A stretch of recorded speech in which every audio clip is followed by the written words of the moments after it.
Los generales de Dios. Por Robert Liardon. Editado por Ariel Vilcaticona. Los generales de Dios. 3.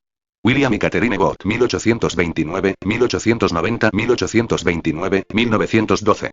Por medio de sangre y fuego. El mayor peligro del siglo XX será la religión sin Espíritu Santo, el cristianismo sin Cristo, el perdón sin arrepentimiento, la salvación sin regeneración, la política sin Dios y el cielo sin infierno. Queremos hombres que estén decididos a salvar almas, que no estén avergonzados de que todo el mundo sepa que ese es el propósito y el objetivo de su vida, y que hacen que todo lo demás sea secundario a esto. A mediados de la década de 1800, Inglaterra se encontraba en los inicios de la Revolución Industrial, una época grabada en nuestra mente por autores como Charles Dickens y sus historias de Oliver Twist y a Christmas Carol. Entre otros. El poder de la eficiencia industrial había dejado a muchos artesanos de la clase media en la calle, convertidos en mendigos. Las condiciones de las fábricas solían ser deplorables. El trabajo infantil era común, e Inglaterra iba camino de una guerra civil entre las clases, a semejanza de la Revolución Francesa, de no haber sido por el avivamiento y la reforma social iniciada por William y Catherine Booth. En pocas décadas, el movimiento que ellos habían comenzado pasó de transformar a Inglaterra con esperanza renovada a rodear el mundo con nuevas misiones. El Ejército de Salvación asumió la tarea de salir en busca de dificultades, problemas económicos y descontento de cada nación y a llevar la gracia transformadora de Jesucristo. Se convirtió en un movimiento, un ejército de salvacionistas, decidido a liberar a los cautivos por medio de la sangre del Cordero y del fuego del Espíritu Santo. Voluntarioso William Booth había nacido el 10 de abril de 1829, en Nottingham, en el centro de Inglaterra, único hijo varón de Samuel y Mary Booth. Él y sus 3 hermanas crecieron en la casa con balcón de ladrillos rojos en Sneinton, un pequeño pueblo que con el tiempo fue tragado por Nottingham, un floreciente polo industrial. Samuel había empezado a trabajar como fabricante de clavos, pero la ocupación pronto quedó obsoleta debido al crecimiento de la revolución industrial. Así que se convirtió en arquitecto y, por algún tiempo, fue exitoso como constructor de casas en ciudades y pueblos que crecían rápidamente. La familia Booth pertenecía a la iglesia anglicana, pero el padre de William raramente se acercaba a la puerta de una iglesia. Era una época en que en Inglaterra la iglesia relegaba a las galerías traseras a los que no podían pagar las cuotas de alquiler de las bancas, y de forma discriminaba entre ricos y pobres, de la misma manera en que las razas fueron segregadas durante tantos años en el sur de Estados Unidos. Mary Booth fue la segunda esposa de Samuel. Su primera esposa, Sarah Lockett, murió por causas no específicas el 13 de enero de 1819, a los 53 años. Samuel y Sarah tuvieron un hijo, William Adcock, que murió de tuberculosis a los 24 años. A nuestro William, el que iba a fundar el Ejército de Salvación, le pusieron el mismo nombre que a su medio hermano fallecido, al que no conoció. Samuel conoció a Mary Moss durante el verano en que murió su hijo, y después de un corto noviazgo, se casaron el 2 de noviembre de 1824. Samuel, todavía un ambicioso hombre de negocios, estaba cerca de los 50 años y Mary tenía 3. Lo más probable es que el motivo del corto noviazgo fue, que ese matrimonio era por conveniencia. Samuel buscaba consuelo y tenía la esperanza de tener un heredero en su vejez, y Mary no quería quedarse soltera. Juntos, Samuel y Mary tuvieron 5 hijos. Henry, nacido el 6 de enero de 1826, murió el 6 de enero de 1828. Anne, cuya fecha de nacimiento se desconoce, pero que fue bautizada el 1 de abril de 1827. William, nacido el 10 de abril de 1829. Emma, nacida el 21 de enero de 1831, que sería inválida toda su vida, y Mary, nacida el 16 de septiembre de 1832. Para William y sus hermanas, la vida era mucho más cómoda de lo que era para la mayoría. A diferencia de muchos otros niños, ellos no tenían que trabajar 12 horas por día en las fábricas para ayudar a poner el pan sobre la mesa y el carbón en la chimenea. William comenzó a asistir a la Academia de Nottingham a los 6 años, y rápidamente se destacó entre sus pares por la fuerza de voluntad, por la capacidad de liderazgo y por las artimañas impulsivas. Esas características le valieron el apodo de Willful Will voluntarioso Willie Wellington, por el duque de Wellington, famoso por sus victorias militares y por haber derrotado a Napoleón en Waterloo. William se ganó este último título porque era un maestro en el deporte. Al igual que lo que sucedía con el joven Charles Finney, si alguien quería ganar, tenía que asegurarse de que Booth estuviese en su equipo y, de ser posible, fuera el capitán. Sin embargo, a pesar de las apariencias de ser adinerados, la fortuna de Samuel Booth casi había desaparecido para la época en que nació William. Durante los primeros años de vida de William, los Booth se las arreglaron para mantener el aire de pertenecer a la clase acaudalada, pero las malas decisiones en los negocios los llevaron a la bancarrota económica. A los 13 años, William fue retirado de la escuela y enviado como aprendiz de un prestamista llamado Francis Eames. El padre de William falleció un poco más de un año después, el 23 de septiembre de 1843. En su lecho de muerte, se arrepintió de su anterior falta de fidelidad a Dios e hizo las paces con su creador en los momentos previos a conocerlo cara a cara. El joven William era un aprendiz rápido, y pronto se convirtió en un prestamista eficiente, pero ver familia tras familia vender sus tesoros para llegar a fin de mes comenzó a afectarlo. Pronto comenzó a ver las casas de empeño como una profesión de buitres y comenzó a odiarla. Algunas personas vendían sus mejores galas domingueras, ganaban lo suficiente como para comprarlas de nuevo el sábado y luego volvían a venderlas el lunes por la mañana. Gastaban mucho dinero para verse bien un solo día. No pasó mucho tiempo para que William se diera cuenta de que la ropa fina y las baratijas iban primero. Las reliquias de familia, después y, por último, los anillos de bodas. La pobreza había aumentado de forma dramática en Inglaterra a lo largo de la niñez y la adolescencia de William. La pérdida de cosechas, el aumento de los impuestos y la recaudación fiscal a los granos para proteger el ingreso de ricos terratenientes hicieron que Nottingham, de ser un centro de cultivo, pasara a ser una ciudad de fábricas de algodón. Los reclamos de los trabajadores eran algo común. La prostitución y el crimen eran desenfrenados, pues la gente hacía lo que sentía que debía hacer a fin de sobrevivir. Los tiempos eran difíciles. De a poco, la máquina reemplazó al arado y, gradualmente, los productos industriales dejaron a los artesanos sin trabajo.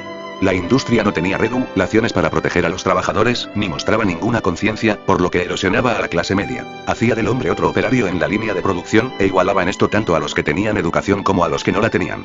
Un alma muere cada minuto. Después de la muerte de su padre y de asumir el liderazgo de las responsabilidades en el hogar, William, a los 15 años de edad, comenzó a buscar un nuevo significado para su vida. Esa búsqueda lo condujo a asistir con frecuencia a la iglesia metodista de Broad Street, lugar en el que, una noche, escuchó a un ministro de nombre Isaac Marsden. La advertencia del ministro, un alma muere cada minuto, persiguió a William durante un tiempo.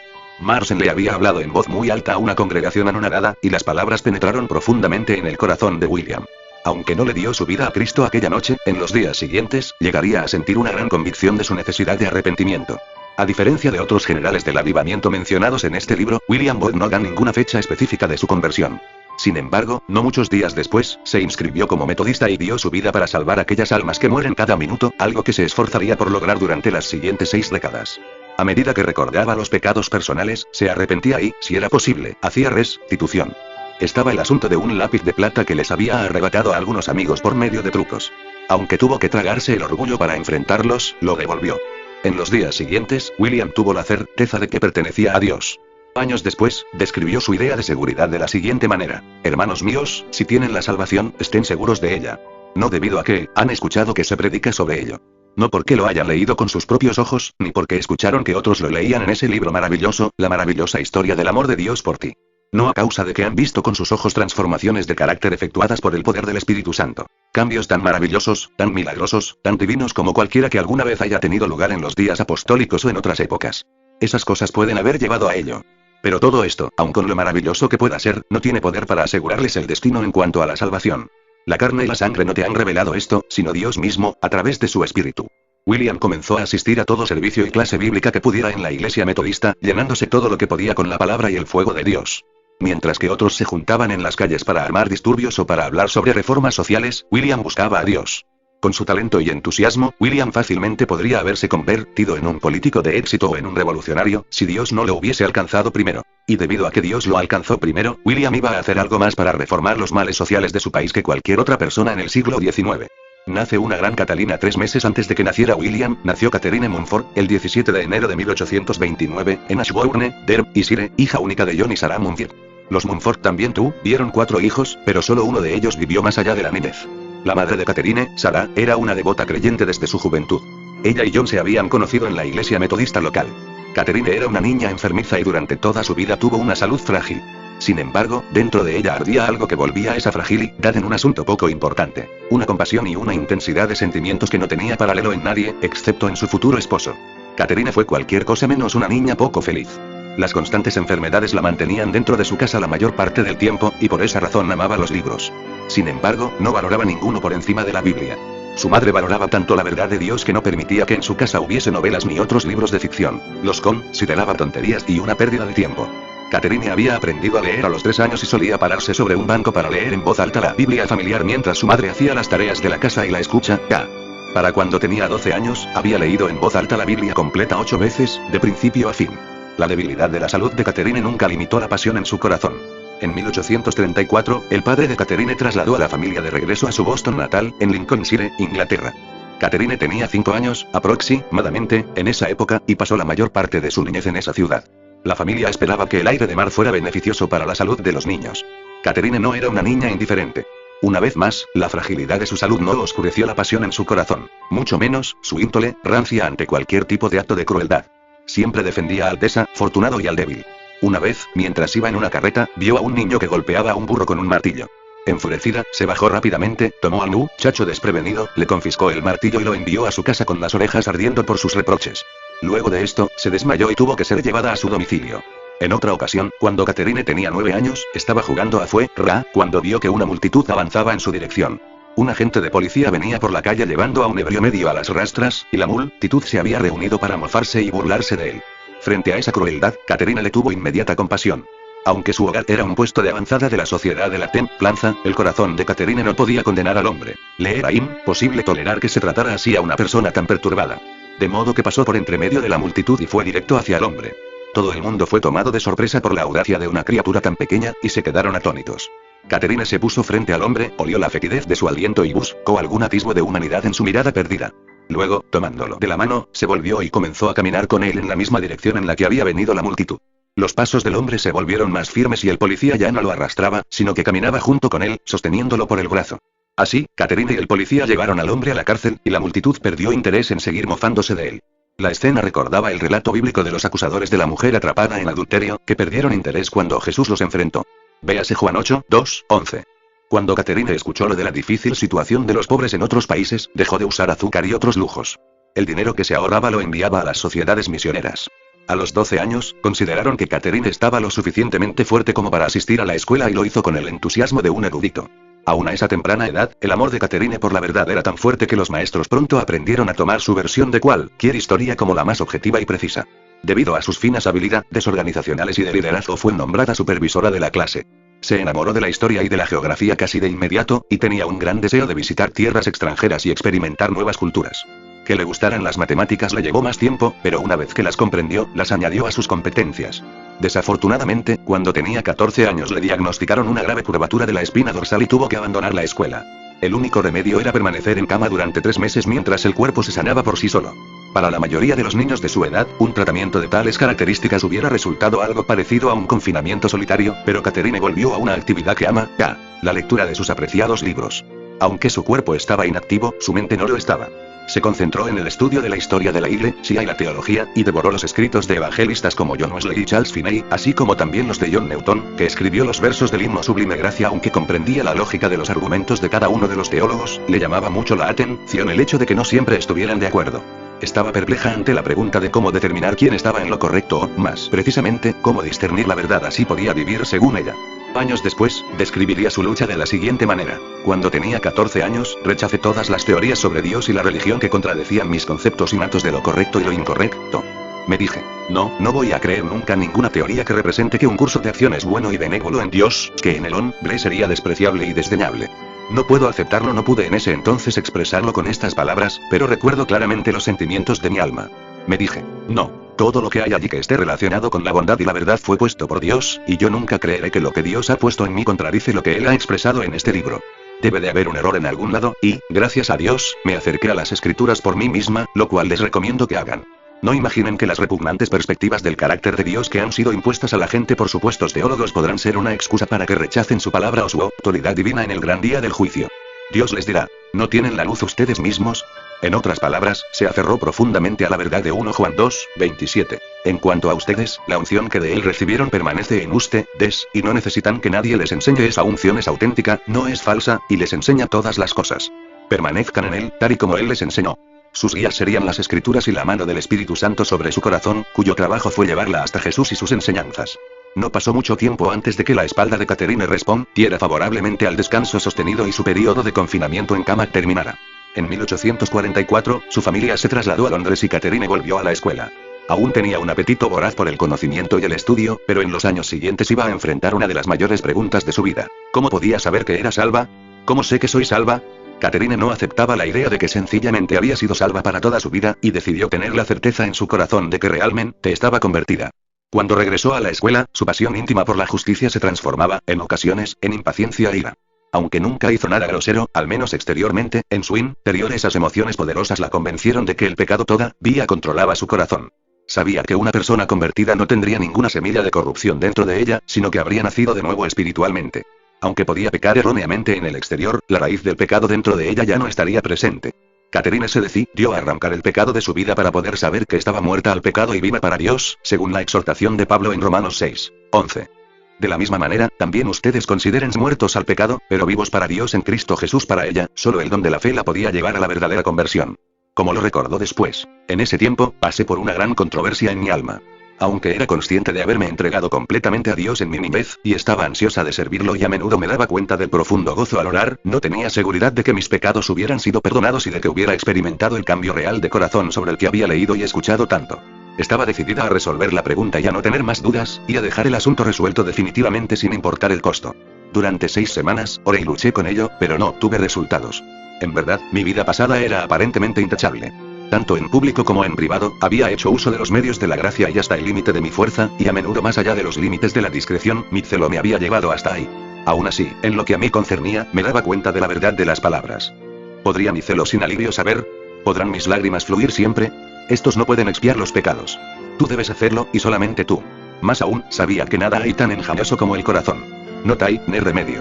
¿Quién puede comprenderlo? Jeremías 17:9. Tenía mucho temor de engañarme a mí misma. También recuerdo los ocasionales estallidos de temperamento cuando estaba en la escuela.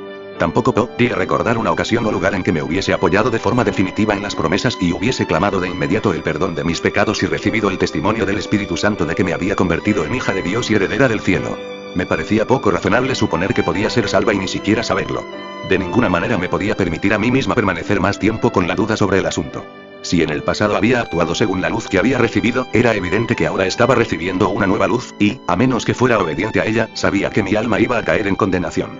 Ah, cuántos cientos de personas he conocido desde entonces, que han estado años con la duda, después de consagrarse a sí mismas a Dios, y que no se atreven a aventurarse en las promesas y creer. Nunca podré olvidar la agonía que atravesé. Solía caminar en mi habitación hasta las 2 de la mañana, y cuando estaba completamente agotada, me acostaba para dormir y ponía mi Biblia y el himnario debajo de mi almohada, y oraba con el deseo de levantarme con la seguridad de la salvación. Esto continuó durante algún tiempo, hasta que la noche del 14 de junio de 1846, apoyó la cabeza en la almohada y oró: Padre, concédeme que mañana me despierte con la seguridad del perdón de mis pecados. Y a la mañana siguiente, hizo eso. Cuando abrió los ojos, se sentó en la cama y tomó la Biblia y el himnario que estaban debajo de la almohada. Al hacerlo, el himnario cayó abierto, miró la página y leyó un poema escrito por Charles Wesley. Dios mío, tuyo soy. ¡Qué consuelo divino! ¡Qué bendición saber que Jesús es mío! La luz entró en su alma. Los meses de lucha fueron respondidos en un instante. Su corazón fue transformado y Jesús, no la culpa, inundó su espíritu. Más tarde, recordó. Decenas de veces había leído y cantado esas palabras, pero en ese momento volvían a lo más profundo de mi alma, con una fuerza y una luz que nunca antes habían tenido. Era imposible para mí dudar, como había sido antes para mí ejercitar la fe. Previamente, no todas las promesas de la Biblia me inducían a creer. Ahora, todos los demonios del infierno no podrían persuadirme a dudar. Ya no tenía la esperanza de ser salva. Estaba segura de ello. La seguridad de mi salvación parecía fluir y llenar mi alma. Salté de la cama y, sin esperar a vestirme, corrí hasta la habitación de mi madre y le dije lo que había sucedido. Como confirmación de que desde ese momento pertenecía a Dios, se inscribió como miembro en la iglesia metodista Brixton, algo que había rehusado hacer hasta que tuviera la seguridad de su salvación. Unos meses después, en septiembre de 1846, Catherine enfermó nuevamente. Esta vez, de tisis. A pesar de que le dolía el cuerpo y deliraba por la fiebre, el conocimiento de su salvación le trajo consuelo. Los médicos temían que contrajera tuberculosis. Nuevamente, tuvo que permanecer en su hogar durante todo el invierno, y en mayo, cuando estaba lo suficientemente recuperada como para viajar, se mudó con su tía, que vivía en Brighton, cerca del mar. Esperaba que el aire salado del mar le hiciera bien. Cuando se sintió lo suficientemente fuerte, comenzó a asistir a los servicios en la iglesia metodista local. Tiempos de cambio, iglesias muertas. Aunque el metodismo estaba en auge en los Estados Unidos debido a esfuerzos similares a los de Peter Cartwright, el movimiento en Gran Bretaña se hundía en el atolladero de la burocracia. Parecía que el metodismo ponía el acento en las regulaciones y en los sistemas de gobierno y no en el poder de Dios y su manifestación, como ocurría cuando John Wesley o George Whitefield predicaban. Los jinetes de circuito estaban tan abrumados con el trabajo administrativo que casi no tenían tiempo de predicar. Los miembros de la iglesia metodista también eran sometidos a una evaluación anual para asegurarse de que aún gozaban de buen prestigio social. Los llamados para hacer una reforma y volver a los principios originales de los fundadores comenzaron en la década de 1840, pero para la conferencia de 1850, los líderes de la reforma fueron señalados como conflictivos y expulsados. El metodismo se había alejado de liberar el poder de Dios para convertir las almas y, en cambio, se había centrado en controlar a los miembros y en mantener las arcas llenas. Probablemente, los hermanos Wesley deben de haber estado retorciéndose las manos en el cielo, pues el metodismo estaba condenado a no recuperar nunca su antiguo poder de transformar vidas a través de la predicación de la palabra y la presencia de Dios. Pese a que aún no se habían conocido, tanto William como Catherine se alejaron de la corriente del metodismo histórico para alinearse con los reformadores. Catherine, apasionada como nunca por la injusticia, no guardó silencio ante la arbitrariedad de expulsar a esos líderes piadosos. Cuando llegó el momento de que revaluaran su membresía, el líder de su clase retuvo su pase de admisión. En efecto, Caterine fue excomulgada del cuerpo que había sido su santuario espiritual desde su nacimiento, y desde entonces perdió a muchos consejeros y amigos personales cercanos. William ofendió a los metodistas de una manera diferente. Su euforia ante su propia salvación todavía no se había desvanecido y a eso se sumaba la afirmación agobiante: un alma muere a cada minuto, que parecía resonarle aún en los oídos. 2 años después de su conversión, asistió a una reunión en la que predicaba James Cowgate. El estilo irlandés estadounidense le daba la sensación de que respiraba temor purificador con cada palabra, y William se sintió cautivado. Esa noche, volvió a dedicar su vida a su Señor y Salvador, y decidió convertirse en un ganador de almas como Cowgate. William se puso de pie al final del servicio con la convicción de que Dios iba a tener todo lo que William Bott tenía para ofrecer. Estaba convencido de que si iba a salvar las almas de los pobres, no podía esperar a que ellos se acercaran a él. Persuadió a su buen amigo, Will Sansom, de que fuera a predicar con él en las calles. Los dos se dirigieron a The Bottoms, el peor de los barrios bajos de Nottingham. La figura del joven Bott, de pie sobre un barril o una silla para hablarles a las audiencias, era impactante. Era alto, con ojos grises profundos, cabellos negros y una nariz recta y prominente. El llamamiento de William no quedó sin responder, pero necesitaba un avance significativo si iba a lograr que las personas de ese barrio lo siguieran a la iglesia, un edificio en el cual no habían sido bien recibidos durante tanto tiempo. No faltaba mucho para que se produjese ese gran avance. Él y Will fueron a Kidd Street a predicar y, como no conocían bien la zona, armaron el campamento justo frente a la casa de un ebrio conocido y pendenciero al que le decían Besón Jack. Los dos cantaron un himno, y William se puso de pie sobre una silla y comenzó a hablarle a la multitud. «Amigos», exclamó, «quiero formularles algunas preguntas directas. ¿Hay en su casa algún niño sin zapatos? ¿Están sus esposas ahora sentadas en casas oscuras esperando que ustedes regresen sin dinero? ¿Salen de acá para gastar en bebida el dinero que sus esposas necesitan para comprar comida?» De repente, se abrió de golpe la puerta de la casa que estaba detrás de ellos, y Besón Jack caminó directamente hacia los dos predicadores. Justo en el momento en que se acercaba, William lo miró directamente a los ojos y le dijo: «Jack, Dios ama a su esposa como usted lo hizo alguna vez». Jack se detuvo en seco. Las palabras habían tocado una fibra sensible. ¿Puede recordar cuánto la amaba y valoraba cuando recién se habían conocido? Los ojos de Jack estaban clavados en el suelo justo frente a William. Asintió despacio. «Bien, Jack, Dios lo ama con ese tipo de amor, un amor que es mucho más profundo y grande que ese». La multitud estaba pendiente de cada palabra. Finalmente, Jack levantó la mirada. «¿A mí?» «Sí, Jack, a ti». William se bajó de la silla y tomó a Jack del brazo. «Venga, Jack, arrodíllese y dígale al Señor que usted también lo ama, y pídale que lo perdone». Jack hizo lo que le decían. William sabía que estos nuevos convertidos necesitaban algo más que ser salvos. Sabía que necesitaban enseñanza, para poder crecer lo suficiente como para cuidar su propia fe. Así que al domingo siguiente los dos amigos se dirigieron a The Bottoms nuevamente. Reunieron a una multitud y caminaron hacia la iglesia metodista. Entraron justo en medio de un servicio, en el cuarto himno, y sentaron a su pesca en las bancas delanteras, las mejores de todo el salón. William disfrutó enormemente del servicio, pero al final el reverendo Samuel Dunn se acercó, no para felicitarlo, sino para darle una reprimenda. El reverendo dirigió la mirada de William hacia una fila de asientos escondidos detrás de un tabique en la parte posterior de la capilla, fuera de la vista, desde donde casi no se escuchaba la prédica, y señaló una oscura puerta lateral desde la que se accedía a esos asientos. El reverendo le dijo a William que los asientos delanteros en los cuales habían estado sentados sus invitados estaban reservados para los que podían contribuir a la causa del metodismo. Los pobres debían entrar por la puerta lateral y sentarse en los asientos de atrás. Podían, desde luego, asistir a todos los servicios, pero no debían interferir con los otros feligreses. William aceptó el rechazo con humildad, pero esa actitud arrogante sería el comienzo del fin de la asociación de William con los metodistas. El joven predicador metodista, aunque solo tenía 17 años, William fue incluido en el cronograma de los compromisos de los predicadores de circuito. Comenzó en la iglesia de Broad Street y también en otros pueblos en las proximidades de Nottingham. En los años siguientes, continuar realizando las reuniones al aire libre contribuyó a su desarrollo como predicador. Cuando tenía 19 años, terminó su entrenamiento en la casa de empeño, y se le informó que debía buscar otro trabajo, ya que el señor Ames no podía continuar dándole empleo. Durante el siguiente año, buscó otro trabajo en Nottingham, pero como no encontró ninguno, decidió marcharse a Londres. La situación era difícil allí también, pero con el tiempo encontró un trabajo en una pequeña casa de empeño. No solo podía ganar un pequeño ingreso, sino que también iba a poder vivir arriba del negocio. En su tiempo libre, comenzó a asistir a la iglesia metodista de Walworth, y pronto fue inscrito como predicador. El director de su circuito lo alentó poco, y cuando William se dio cuenta de que tenía más convertidos al recorrer las calles que al predicar en las iglesias, pidió que lo sacaran de la rotación de prédicas, así podía invertir el poco tiempo que tenía predicando al aire libre. El director del circuito tuvo aún más sospechas y supuso que estaba conspirando con los reformadores, así que retuvo el pase de membresía de William cuando hubo que renovarlo. El sentimiento de William por alcanzar a los pobres con la salvación de Dios dio como resultado su expulsión de la iglesia metodista, así como la negativa de Caterine a callarse resultó en la suya. La dimisión debe de haberle ocasionado mucho dolor, pues William siempre había creído que había un solo Dios y John Wesley era su profeta. William habrá sido rechazado, pero no estaba solo. Entre los metodistas, había un acaudalado propietario de una fábrica de zapatos, Edward Rabbits, y aunque el anciano metodista local no valoraba el ministerio de William, Edward sí lo hacía. En la controversia entre los metodistas históricos y los reformadores, Edward había sido agrupado entre estos últimos y había perdido su membresía. Cuando escuchó que William también había sido expulsado de la iglesia metodista, lo invitó a unirse a los reformadores y a predicar bajo su bandera. Al no tener otro lugar para ir, William aceptó la oferta. En los meses siguientes, Edward Rabbits llegó a apreciar el llamado de William mucho más. Una noche, mientras William era su invitado a cenar, Edward le dijo que le iba a dar 20 chelines por semana como salario, al menos durante 3 meses, si dejaba su trabajo en el negocio y se va a predicar a tiempo completo. William estaba sorprendido, pero el hecho es que había estado soñando durante meses con hacer eso. Aceptó con entusiasmo la oferta de Edward. En poco tiempo, William dejó su trabajo, encontró un nuevo lugar para vivir y salió a salvar al mundo como evangelista. Un romance hecho en el cielo. Un día, a principios de 1852, William fue invitado a tomar el té en la casa de Edward Rabbits. Sintió que declinar la invitación sería un descuido de su parte, a pesar de que no le gustaban mucho ese tipo de reuniones sociales.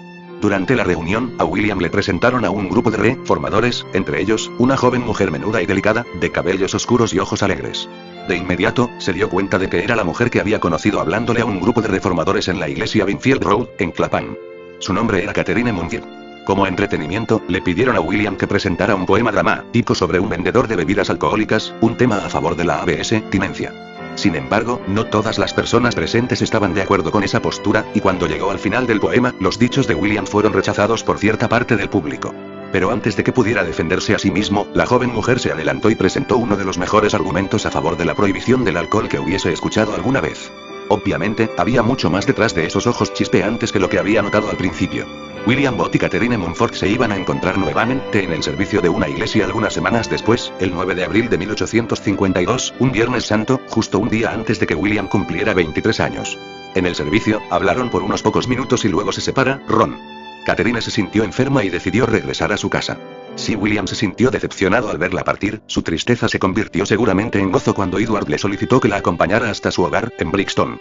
Sería un viaje en coche que iba a cambiar la vida de ambos. La conversación progresó rápidamente de una charla de cosas sin importancia a compartir sus sueños y esperanzas. Catherine escribiría después sobre ese viaje que hicieron juntos. Ese breve viaje será algo que nunca olvidaremos. De inmediato, sentimos una hermosa armonía sobre la perspectiva, los objetivos y el sentir de varios asuntos que abordamos, y parecía que ya nos conocíamos más estrechamente y que nos habíamos amado durante años y que, de repente, después de una ausencia transitoria, nos uníamos nuevamente. Antes de que llegáramos a casa, ambos sentimos como si hubiésemos sido hechos el uno para el otro.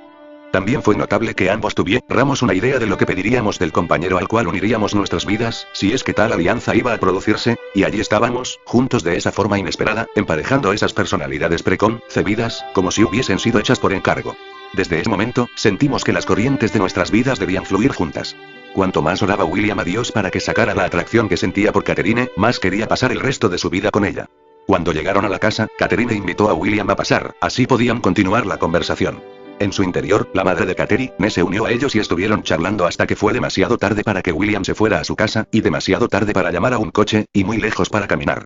La señora Mumford le ofreció el cuarto de huéspedes y, aunque William se fue temprano a la mañana siguiente, a la noche ya estaba de regreso para visitarlas de nuevo, como iba a hacer prácticamente cada día en las semanas siguientes. En algún sentido, William y Catherine eran como el fuego y el hielo. William era el evangelista audaz, a menudo con un celo excesivo. Catherine, la erudita tranquila, con una teología con fundamentos sólidos. Pero juntos, se convirtieron en una poderosa fuerza para Dios. William era el espíritu. Catherine, la palabra. William era el liberador de almas y Catherine, la administradora, pues se aseguraba de que quienes eran libres lo seguían siendo, encontraban sus llamados y continuaban con Dios.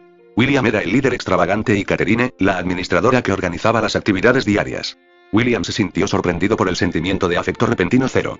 Y tuvo temor de que eso lo distrajera de sus esfuerzos por ganar almas. De hecho, oró para que Dios lo quitara, pero él hizo justamente lo contrario. Cuanto más oraba William, más se daba cuenta de que quería pasar el resto de su vida junto a Catherine. La pareja discutió el asunto en profundidad, pues ambos sabían de lo insensato de apurarse en tomar una decisión, y al hablar y orar juntos, y al extrañarse cuando no estaban separados, sintieron la seguridad de que Dios los había creado el uno para el otro. Así que el 15 de mayo de 1852, un poquito más de un mes después del viaje en coche, y habiendo obtenido la bendición de sus padres, William y Catherine se comprometieron en matrimonio. En algún momento de ese mes, Catherine expresó sus sentimientos hacia William en una carta. Mi querido William, casi puedo imaginarme la mirada de sorpresa al recibir esto después de una visita tan reciente. Pensarás que es innecesaria, y lo es.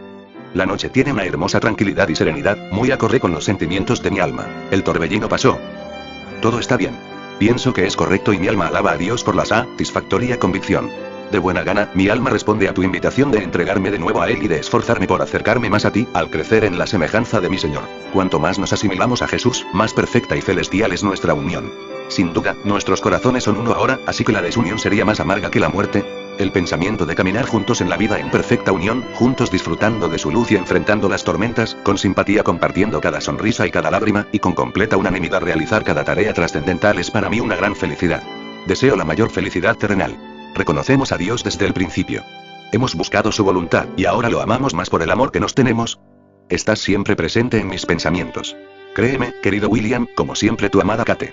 Mientras que muchas parejas tenían largos noviazgos y compromisos cortos, William y Catherine hicieron justo lo opuesto. Durante los siguientes 3 años, William se aventuró a salir para asegurar un futuro y un ingreso estable para ambos, y para establecer su ministerio a fin de que pudiera sostenerlos a los dos. Durante la época en que estaban comprometidos, William estaba a medio camino de los 3 meses de apoyo que Edward Ravitch le había prometido, así que concentró toda su atención en el mes y medio restante. Edward ya había dado el nombre de William a otros reformadores, así que William se propuso predicar en todo lugar donde fuera bienvenido. Así como el noviazgo de William fue rápido, su compromiso sería un tiempo en el cual su amor iba a crecer y a desarrollarse, un proceso que quedó registrado línea por línea en sus cartas, a lo largo de esos años. Ese largo compromiso escrito también les ofreció la oportunidad única de hablar de muchos temas y sobre las diferencias de opinión.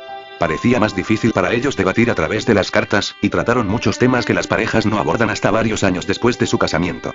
Carta por carta, se pusieron de acuerdo en temas difíciles como la teología, la crianza de los hijos, el evangelismo, entre otros temas, y construyeron una base, no solo para su vida juntos, sino también para el futuro ministerio. Quizá, la diferencia más significativa tenía que ver con el tema de la igualdad entre los géneros. Esto expresó Catherine en una carta. Estoy lista para admitir que en la mayoría de los casos la capacitación de mujeres ha hecho a su hombre inferior, pero que naturalmente ella sea inferior al hombre en algún aspecto, excepto en fuerza física y valentía, inferior al hombre no veo ninguna razón para creerlo y estoy segura de que nadie podría probarlo apoyándose en la palabra de Dios. La respuesta de William fue cautelosa, pero pronto cambió de opinión para convertirse en un enérgico simpatizante de las mujeres en el ministerio, como lo era Catherine. Leeré nuevamente tus acotaciones sobre la posición de la mujer antes de contestarte. De ninguna manera impediría que una mujer predicara. No alentaría a ninguna de ellas a comenzar a hacerlo. Tú deberías predicar si te sientes inclinada a hacerlo, sintiéndote lo suficientemente preparada para la tarea. No te detendría aunque tuviera el poder para hacerlo. Aunque no me gustara. Estoy a favor de la salvación del mundo, no voy a pelear contra ningún medio que prometa ayuda. William entre las iglesias. En las semanas siguientes, William notó que los reformadores, aun que con mucho celo, tenían gran desorganización y tensión con muchos de los mismos problemas que los metodistas. Así que William y Catherine decidieron que no iban a renovar el apoyo generoso de Edward. Esto dejó a William sin ningún ingreso, pero Catherine dijo solo palabras de aliento respecto a sus sueños. Tenía confianza en la provisión de Dios. Sin embargo, los meses siguientes no fueron sencillos. William anunció su intención de unirse a los congregacionalistas. Él y Catherine comenzaron a asistir a la iglesia congregacional Stockwell, liderada por el reverendo Dr. David Thomas. Sin embargo, William no podía conciliar sus creencias con la teología calvinista, y aunque la puerta abierta en un principio pareció estar libre de estipulaciones doctrinales, no lo estaba. William buscó otro lugar en el cual integrarse. Pronto tuvo que vender la mayor parte de sus muebles para sobrevivir. Al final, regresó por un tiempo con los reformistas cuando Edward Ravitch se ocupó de que se hiciera cargo de un pequeño grupo de iglesias en el distrito de Spalding. Esto le brindó a William un salario de 80 libras por año, 10 chelines por semana, una suma mayor que la que Edward le había ofrecido originalmente. William se hizo cargo de esas iglesias en noviembre de 1852. Este nuevo puesto dio inicio al primer periodo de una relación a larga distancia para William y Catherine, y aunque acordaron escribirse una vez por semana, comenzaron a enviar y recibir cartas a diario. Catherine comenzaba una carta a la mañana, le añadía algunas líneas después del almuerzo y el té, y luego incluía algunos pensamientos más antes de entregársela al cartero por la noche. Cada carta tenía un promedio de 2000 palabras. Antes de los 6 meses, William regresó a Londres para visitar a Catherine. Durante esa visita, le ofrecieron un puesto en la recién organizada Methodist New Connection Nueva Conexión Metodista, grupo que se había formado con la esperanza de regresar a los valores y las prácticas del fundador original. El reverendo Dr. William Coke se ofreció a tomar a William bajo su tutela y prepararlo para el ministerio. Al principio, William se negó, pero cuando su año en Spalding se completó, aceptó el ofrecimiento del reverendo Coke. Una vez más, William demostró que no era erudito, pero la primera vez que habló en la iglesia Brunswick, se convirtieron 15 personas. Las técnicas no ortodoxas de William al predicar confundieron a su maestro, pero no pudo discutir los resultados.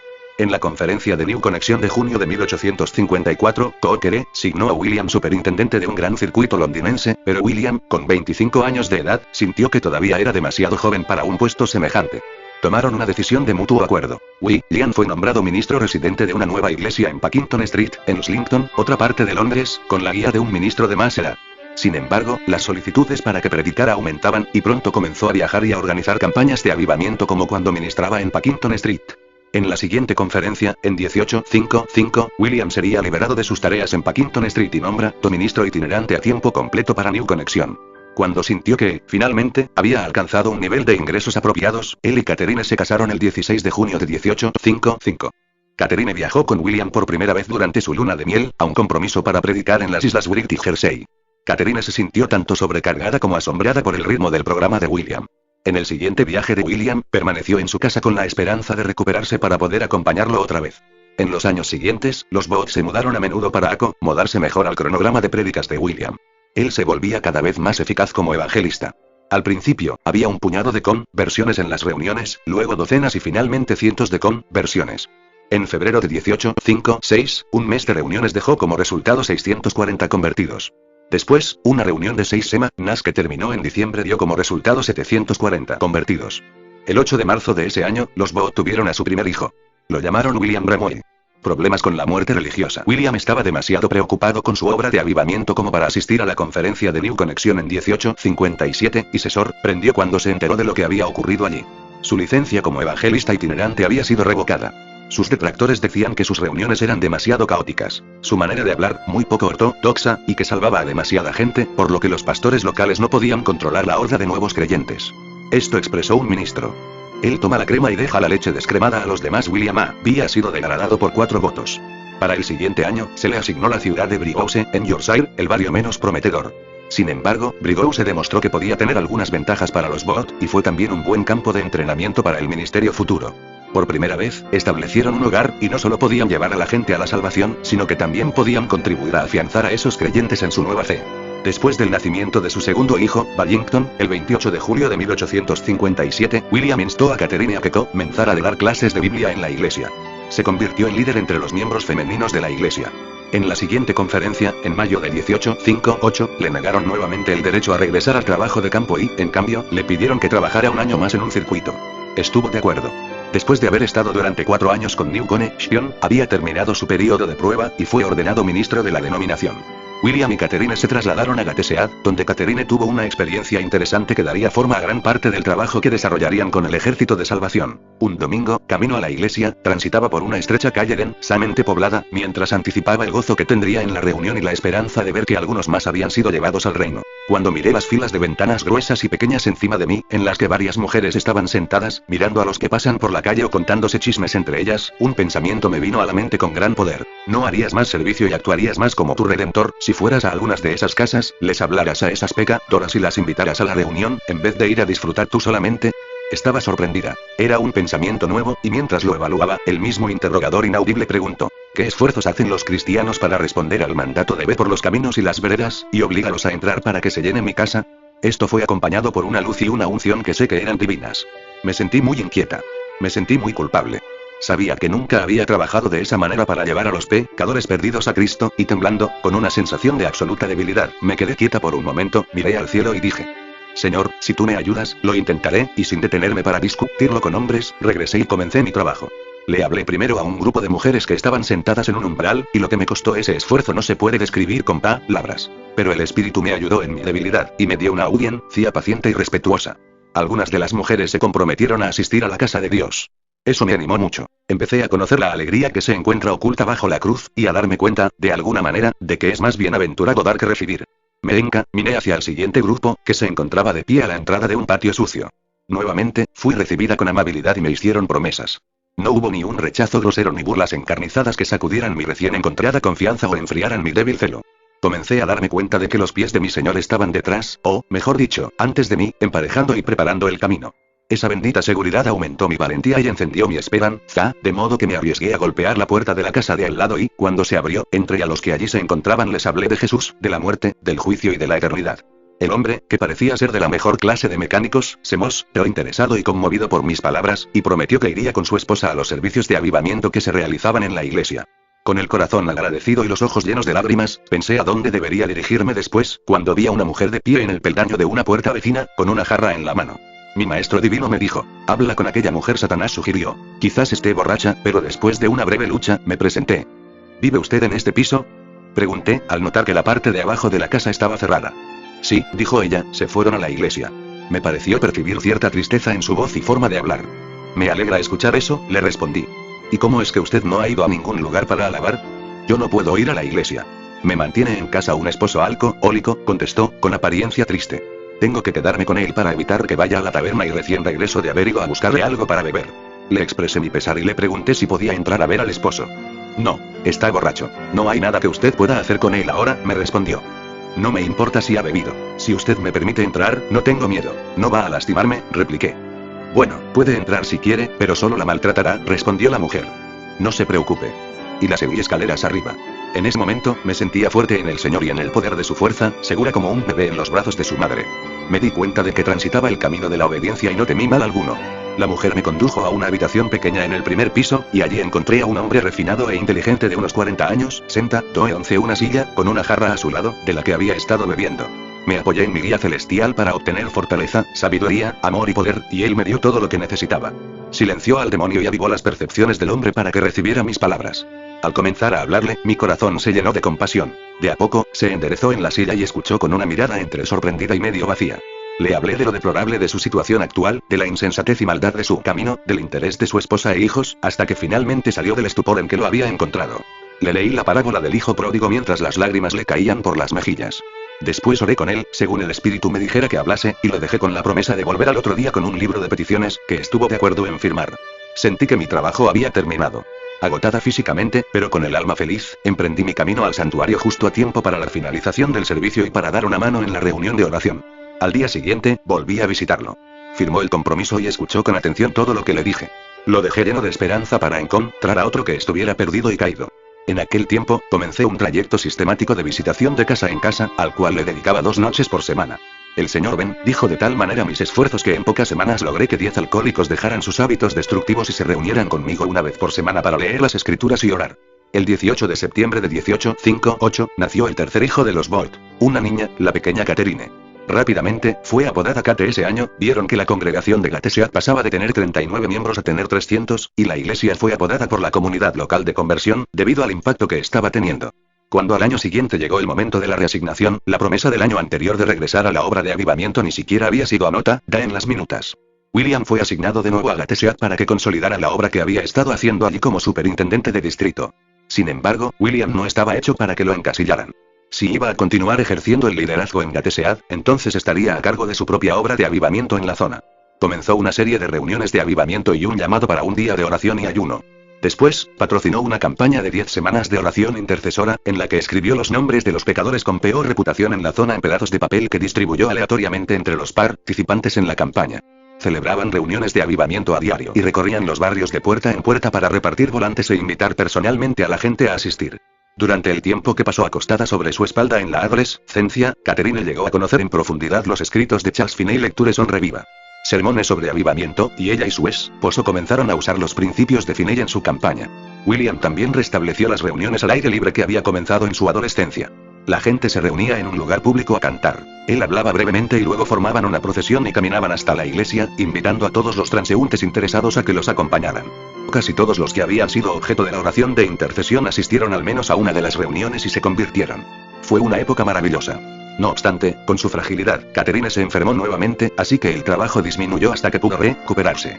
Durante ese tiempo, Catherine se encontró con un panfleto del reverendo Arthur Ross en el cual atacaba el derecho de la mujer a predicar. Indignada, Catherine decidió escribir un panfleto propio con su respuesta.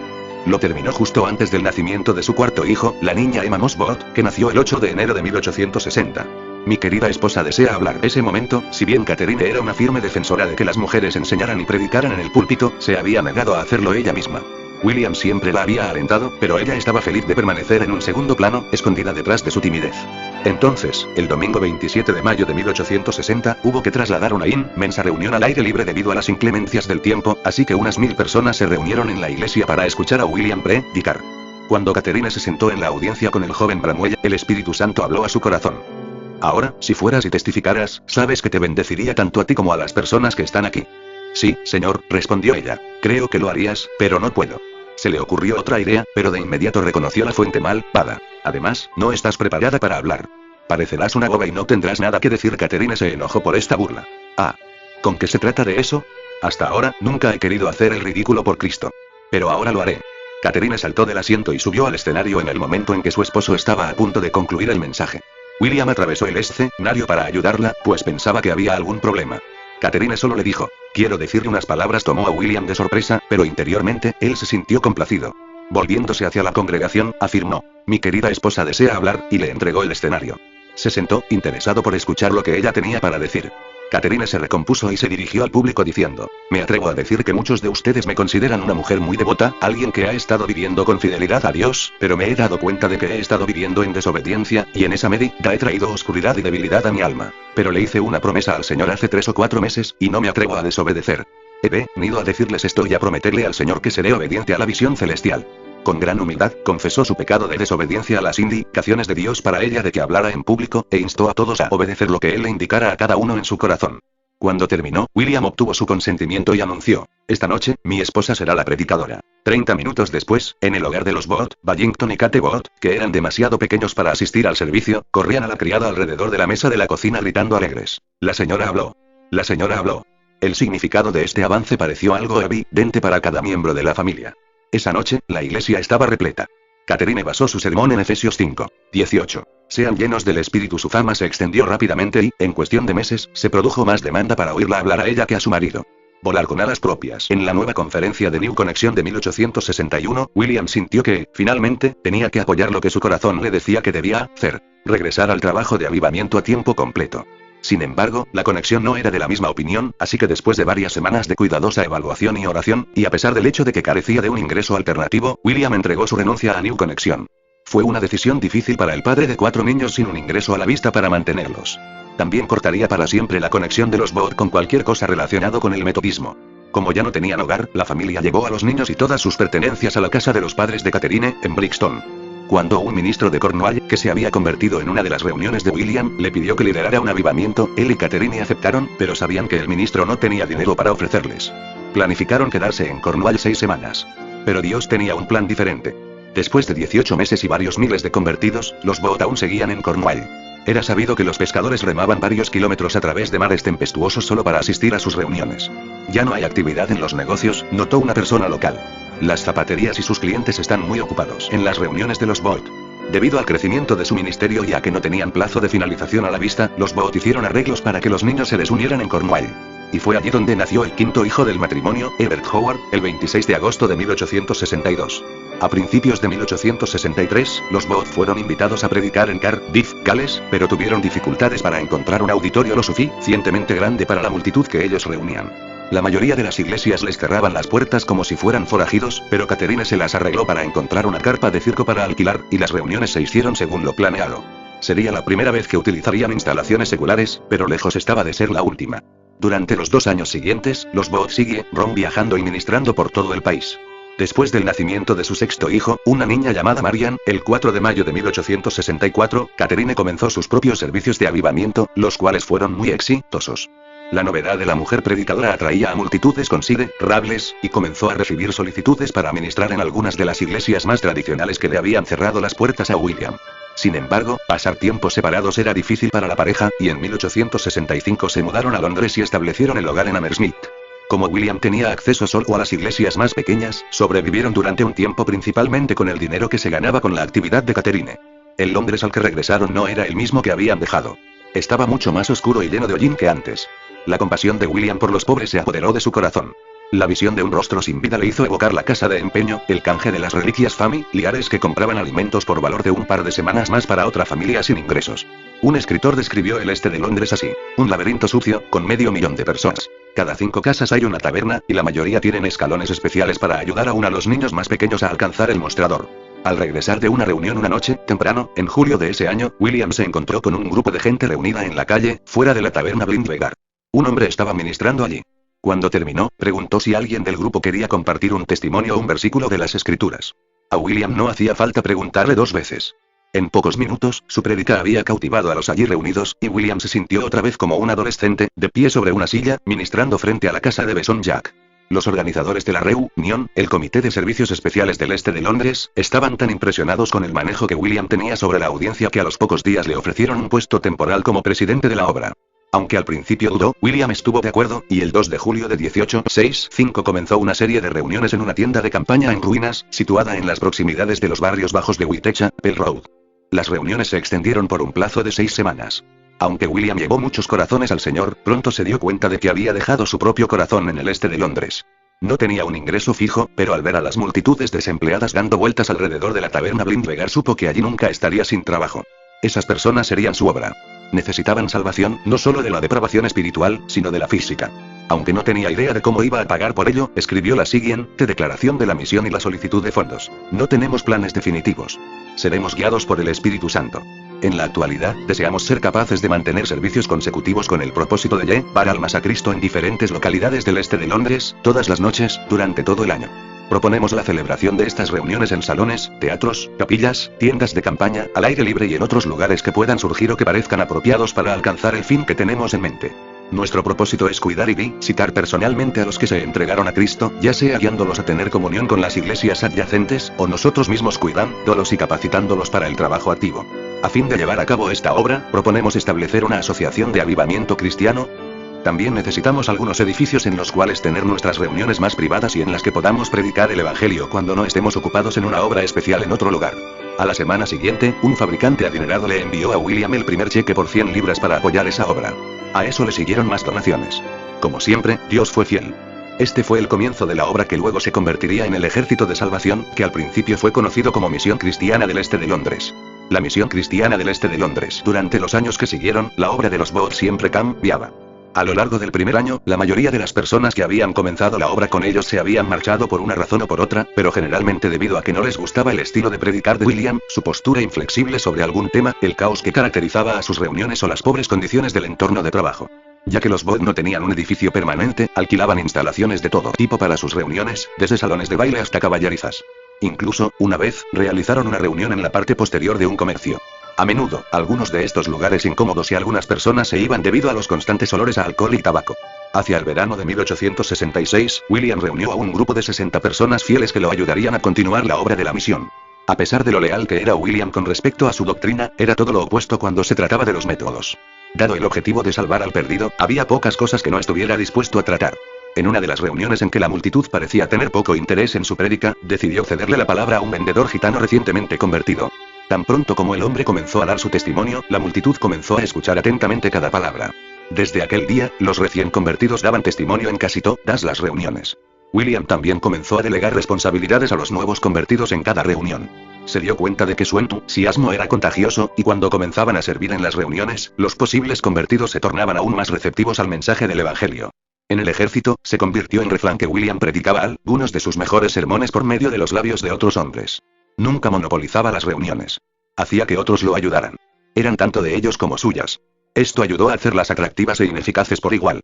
Bandas y compases. Un día, un hombre y sus 3 hijos se ofrecieron como guardaespaldas de William y justo se dio que los hombres habían llevado sus instrumentos de viento con ellos. Se ofrecieron a tocar, y William estuvo de acuerdo. Cuando vio que la multitud respondía positivamente a la música, decidió que esas bandas fueran una parte estable de las reuniones al aire libre. Al escuchar una melodía pegadiza, William pensó que el diablo no debía tener toda la mejor música, por lo que les dijo a los músicos que aprendieran a tocar las canciones populares, pero que volvieran a escribirles las letras de modo que honraran a Dios. Con toda seguridad, esas melodías deben de haber sorprendido a más de un alcohólico. Basta imaginar a alguien cantando esas canciones durante sus juergas nocturnas solo para escucharlas al día siguiente invitándolo a hacer las paces con Dios y a abandonar la bebida que le había estado causando tanto daño. Al principio, William tenía la esperanza de que la tarea principal de la misión fuera el evangelismo, es decir, llevar personas a Cristo y luego incorporarlas a las iglesias para que crecieran y maduraran. Sin embargo, encontrar una iglesia para cada convertido resultó ser poco factible. Muchos de los que habían sido salvos rehusaban asistir a las iglesias. Los que iban a menudo no eran bien recibidos. Ya que William no tenía ayuda del exterior, necesitaba que los nuevos convertidos se pusieran a trabajar para la misión, para así mantenerse al tanto del siempre creciente número de convertidos. La misión comenzó un estudio bíblico y también envió gente a visitar a los recién convertidos dentro de la primera semana de su conversión. Esos visitantes iban a ver a los nuevos creyentes, oraban con ellos y trataban de que se involucrasen en la obra de la misión. También les enseñaban a orar e interceder por los perdidos. William los enviaba de a dos para invitar a las personas a las reuniones, para repartir volantes en los que anunciaba distintos acontecimientos y oraban por aquellos que necesitaban ayuda y liberación. Estos visitantes infundían en los nuevos convertidos un sentido de propósito y el dinamismo del que habían carecido antes de ser salvos. Su entusiasmo mejoraba en gran medida el trabajo realizado. La guerra civil en Estados Unidos había causado una caída en la demanda de productos ingleses, lo que hizo aumentar el desempleo. En 1866, una epidemia de cólera se extendió como reguero de pólvora por todo el este de Londres y mató a más de 8.000 personas. Parecía que cada vez que la misión avanzaba 2 pasos, retrocedía 3. Renunciar no estaba en el vocabulario de los Bot, de modo que la misión siguió adelante. Durante todo el tiempo de prueba, William continuó exhortando a su gente a orar. Pongan más fe en sus oraciones. No se conformen solo con decirle a Dios sus necesidades o con expresar sus deseos, ni siquiera con recordar su habilidad y voluntad de suplir todas nuestras necesidades, sino más bien aférrense a la palabra y crean que Él, si es su bendita voluntad, les dará todo aquello que le pidan. Una vez, también escribió, ¿deben orar con todas sus fuerzas? Eso no significa decir las oraciones sentándose a observar en la iglesia o la capilla con los ojos abiertos mientras otro las dice por ustedes. Significa una lucha ferviente, eficaz, incansable con Dios. Significa luchar cuerpo a cuerpo con el Omnipotente, seguirlo fielmente, ir, por así decirlo, noche y día detrás de él, como hizo la viuda con el juez injusto, con súplicas, peticiones y argumentos, hasta que llega a la respuesta y se obtiene el fin. Tengan la seguridad de que el diablo, el mundo y su propia naturaleza indolente e incrédula se opondrán. Echarán agua a esta llama. Utilizarán sugerencias y dificultades. Les preguntarán cómo pueden esperar que los planes, propósitos y sentimientos de Dios puedan modificarse por medio de sus oraciones. Les hablarán de imposibilidades y predecirán fracasos, pero si ustedes pretenden tener éxito, deben cerrar los oídos y los ojos a todo, excepto a lo que Dios ha dicho para cumplir su palabra. Y no pueden hacer esto adormecidos. No pueden ser un Israel que prevalece a menos que luchen como Jacob luchó, sin importar el tiempo ni otra cosa, excepto obtener la bendición buscada, esto es, deben orar con todas sus fuerzas. Eran bastante frecuentes las reuniones de oración de 8 horas de duración. Algunas duraban toda la noche. La oración era la piedra angular de todo lo que hacían. Durante esa época, nacieron los hijos séptimo y octavo de los Bolt. Evangeline Corey nació el día de Navidad de 1865 y Lucky Millward, el 28 de abril de 1867. El hogar de los Bolt siempre necesitaba manos que los ayudaran a hacer el trabajo que debía hacerse. Hay que alimentar al hambriento. William y Catherine no necesitaron mucho tiempo para darse cuenta de que era fácil que el sonido que producían los estómagos vacíos ahogara la predicación del Evangelio, y con el desempleo aún en aumento, muchas personas necesitaban tanto ayuda física como espiritual. De esa forma fue como nació el comedor comunitario del Ejército de Salvación. Alimentar a los hambrientos implicaba extender al máximo las finanzas de la misión como ninguna otra cosa lo había hecho, y William pensaba constantemente nuevos proyectos para mantener la misión a flote. Sin embargo, desde el comienzo de la obra, William y Catherine nunca habían tomado su propio salario del dinero de la misión. Siempre habían reunido el dinero para mantenerse por separado. Cada centavo que habían recibido para la misión iba para la obra de la misión. En cierto momento, William nombró a Bramwell, que en esa época era un adolescente, a cargo de los locales conocidos como Food for the Million, comida para el millón. Todos los días, Bramwell se levantaba fielmente a las 3 de la mañana para caminar penosamente 6,44 kilómetros hasta el mercado de Covent Garden, donde pedía las verduras descartadas y compraba bolsas de huesos para caldo. Se suponía que el programa proveería sopa y pan al costo de 6 peniques, pero debido a administradores corruptos, al gran número de personas hambrientas a las que había que alimentar y a la inexperiencia del joven Bramwell con tareas de liderazgo, los locales se fueron a la quiebra rápidamente. Con el tiempo cerraron y el comedor comunitario se vendió. William no consideraba que estas actividades sociales fueran menos importantes que llegar al alma de las personas. Para él, los comedores comunitarios y otras actividades semejantes eran parte de vivir el Evangelio. Luego trató de resumirlo así: nuestras operaciones sociales son el resultado natural del salvacionismo o, podría decir, del cristianismo como fue instituido, descrito, proclamado y ejemplificado en la vida, la enseñanza y el sacrificio de Jesucristo. El trabajo social, en el espíritu y la práctica que asumió con nosotros, armonizó con mis propias ideas personales de la religión verdadera desde el momento en que prometí obediencia a los mandamientos de Dios. Todo este tiempo, sin embargo, sentía, a menudo profundamente, que sin duda debía de haber alguna manera en que, sin ningún tipo de consecuencias negativas, pudiera cumplir legítimamente los deseos de mi corazón, así como también con los mandamientos de mi Señor, que expresamente me dijo que yo iba a alimentar al hambriento, vestir al desnudo, cuidar a los enfermos y visitar a los presos. Sin embargo, durante algún tiempo, no pude ver cómo podía hacerse esta obra de una forma organizada o extensa. De todas maneras, de forma gradual se abrió el camino, y se abrió en gran parte como resultado de nuestra determinación de lograr que las multitudes indios escucharan el mensaje de la salvación. Por lo tanto, en los primeros días del ejército y con el fin de alcanzar a las personas a las que no podíamos llegar por ningún otro medio, les dimos a los miserables hambrientos una comida y luego les hablamos acerca de Dios y de la eternidad. Entonces, vino la exposición gradual de nuestros métodos sociales. William se dio cuenta pronto de que las donaciones podían erosionar el respeto propio de los beneficiarios. A medida que crecían los esfuerzos de beneficencia social de la misión, se dieron cuenta de que lo mejor era permitir que cada beneficiario pagara una pequeña suma por los servicios o que trabajara para ganar lo suficiente para pagar por el alimento y el alojamiento.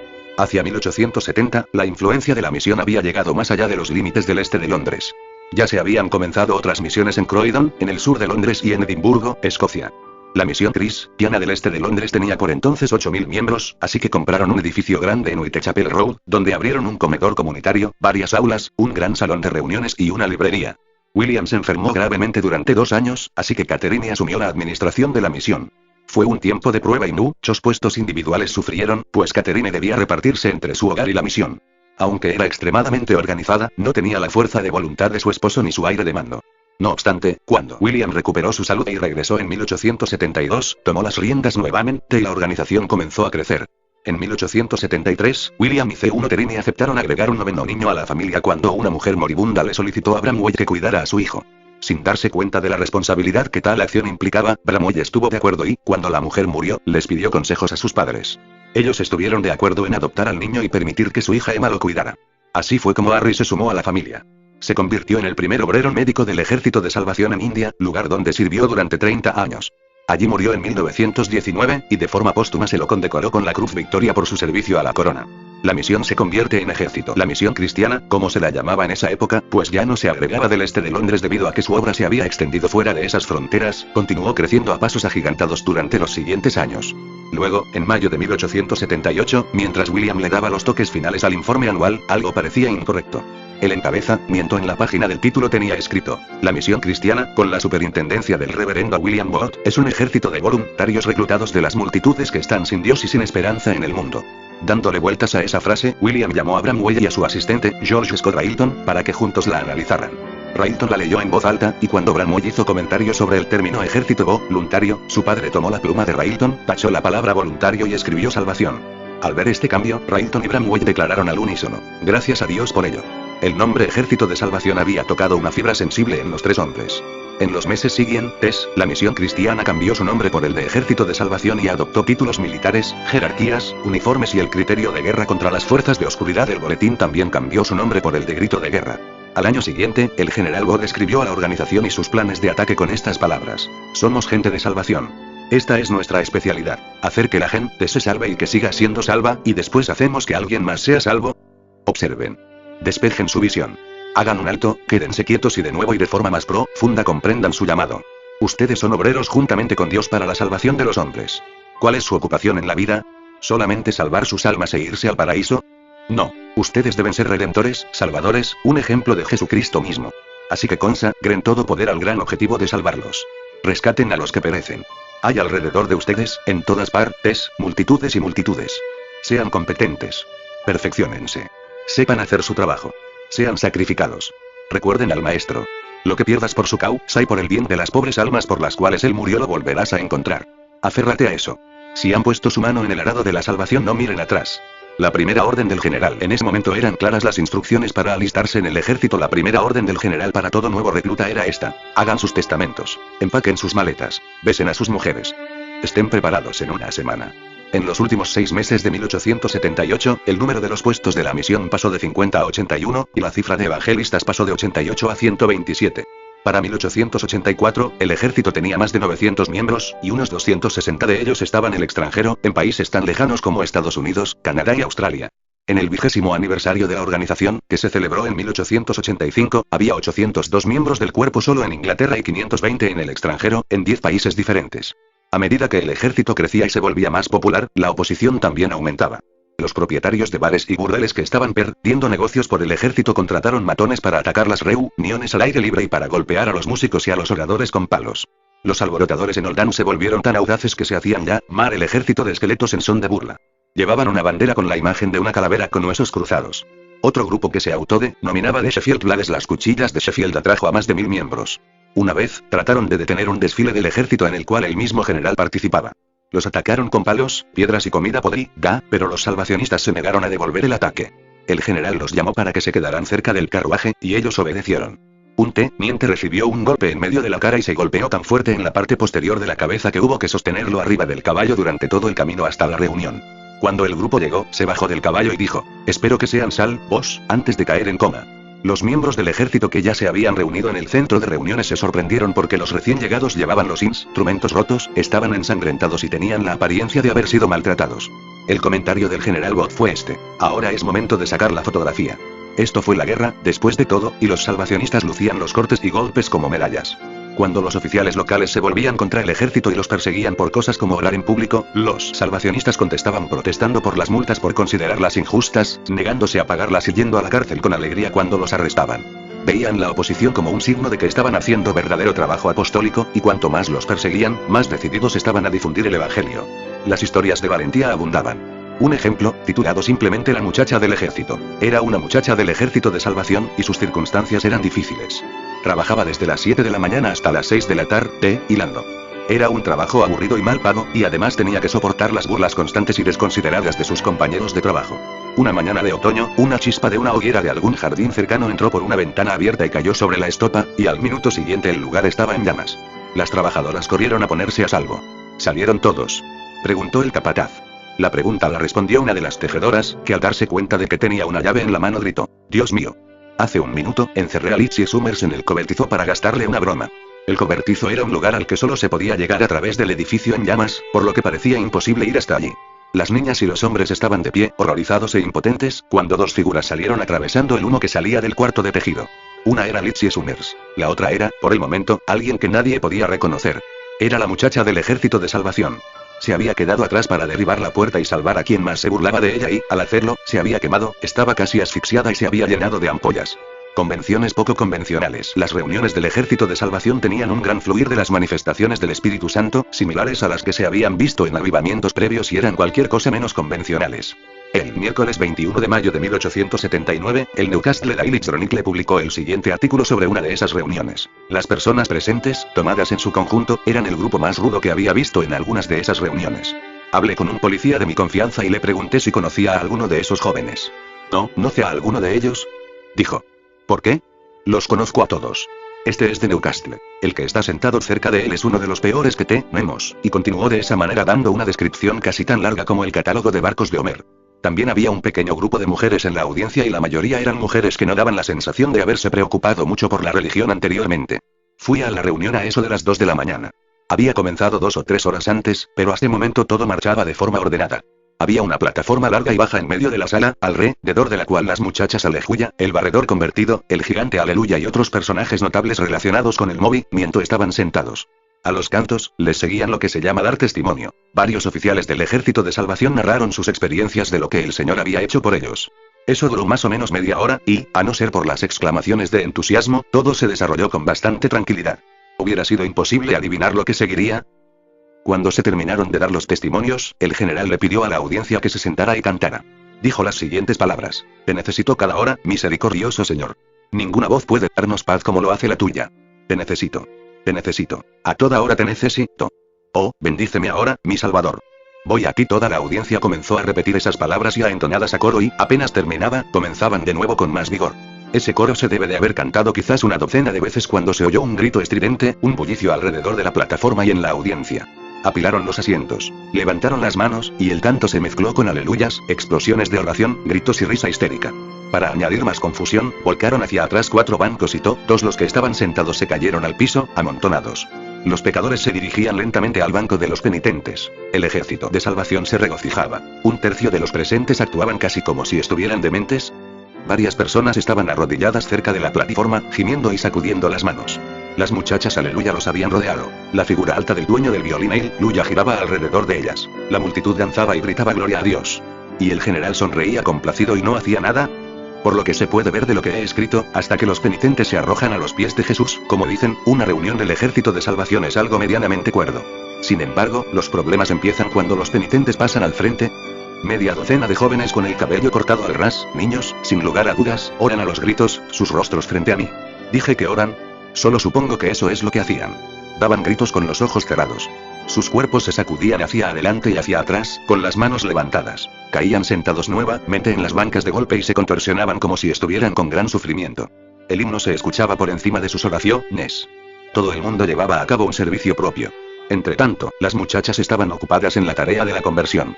Esta procedía por etapas, con un himno diferente para cada una. La etapa final se alcanza con el canto de creo que Jesús murió por mí. El proceso se da por terminado y los convertidos se retiran a sus asientos con el rostro colorado. Sigamos a uno de ellos. Es un joven de rostro ancho, desgreñado, de unos 20 años de edad. Unos minutos antes, echaba espuma por la boca. Ahora está danzando y cantando aleluya. Y dándoles la mano a todos los que se la ofrecen. De hecho, se ha convertido. Se dio un resultado extraordinario, producido sin nada de lo que pudiera llamarse predicación. Lo que parece ser más poderosa es la música. Después de más cantos, las personas vuelven apresuradas hacia el banco de los penitentes. Se vuelven a repetir los mismos himnos, los mismos gestos, la misma oración desesperada. Pero se añadió un interés bastante nuevo. Observé todo lo que sucedía desde un lugar estratégico, en un banco de la parte de atrás, y después me abrí paso entre la multitud para mirar a los penitentes. Se habían desmayado. Una mujer yacía en el suelo rodeada de 6 muchachas aleluya que cantaban alrededor de ella, aunque ninguna trataba de que recobrara la conciencia, ni siquiera echándole un poco de agua fresca en la cara. Del otro lado de la plataforma, había un hombre tendido. ¿Cuán largo era?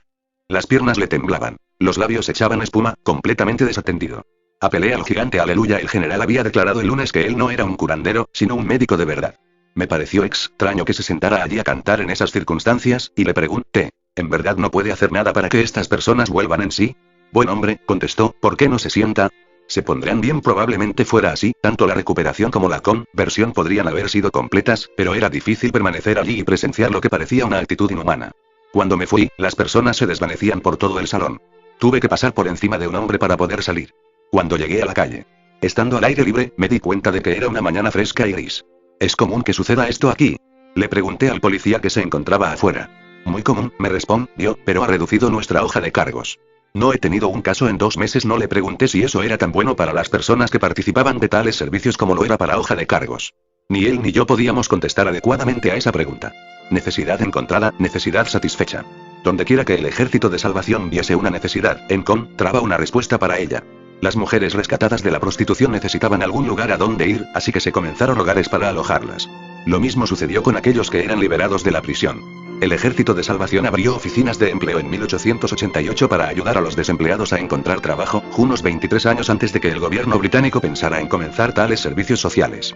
Esas oficinas ayudaron a encontrar trabajo a 69.000 personas durante los primeros 7 años de funcionamiento. El Ejército de Salvación también inauguró la primera oficina de personas perdidas para ayudar a las familias a encontrar a sus seres queridos. Inglaterra era un país en el que se perdían más de 9.000 personas por año. William y Catherine también querían encontrar una manera de proveer servicios legales a los pobres y, además, comenzar un banco para personas de escasos recursos que diera préstamos para ayudar a los emprendedores desempleados a iniciar un negocio. Cuando descubrían una necesidad, hacían lo mejor que podían para satisfacerla. Cuando enfrentaban algo incorrecto, no escatimaban recursos para corregirlo. Era una actitud que los haría estar continuamente en la mira de Satanás. El caso Armstrong. El ejército lucha contra el tráfico sexual. En 1885, la edad legal de consentimiento en las relaciones sexuales en Gran Bretaña era de 13 años.